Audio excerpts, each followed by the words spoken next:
दोस्तों, आज मैं आपको जिस घटना के बारे में बताने जा रही हूँ वो हाल ही में छत्तीसगढ़ के दंतेवाड़ा जिले से सामने आई है। यहाँ एक युवती का गांव के ही एक युवक से प्रेम प्रसंग चल रहा था। युवक ने शादी का वादा कर कई बार युवती के साथ शारीरिक संबंध भी बनाए।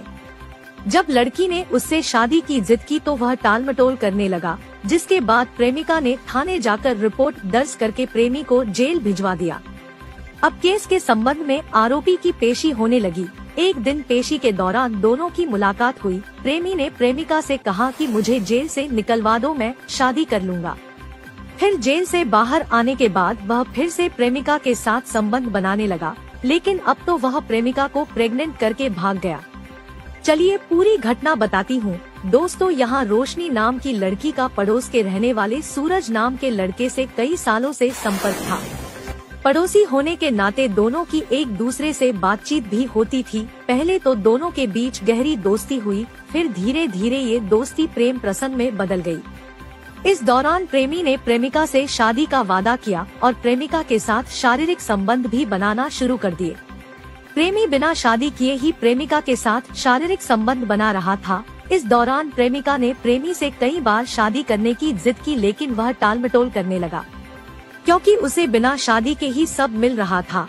कई महीने बीत जाने और शादी की बात को लगातार प्रेमी द्वारा टालने से लड़की परेशान हो गई। उसे लगने लगा कि ये सिर्फ मेरे साथ मजा ले रहा है, जिसके बाद वह थाने गई और प्रेमी के खिलाफ रिपोर्ट दर्ज करवा दी। जिसके बाद लड़की की शिकायत पर पुलिस ने प्रेमी को पकड़कर जेल भिजवा दिया। इसके बाद केस के संबंध में आरोपी प्रेमी की लगातार पेशी होती रही। फिर एक दिन पेशी में दोनों की मुलाकात हुई। इस दौरान युवक ने उससे कहा कि मुझे जेल से निकलवा दो, मैं तुमसे शादी कर लूंगा। फिर कोर्ट में दोनों ने समझौता कर लिया और प्रेमी बाहर आ गया।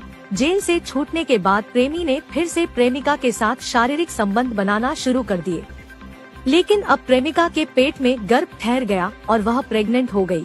जब लड़की ने उसे यह बात बताई और जल्द शादी करने की जिद की तो वह फिर से उसे छोड़कर भाग गया।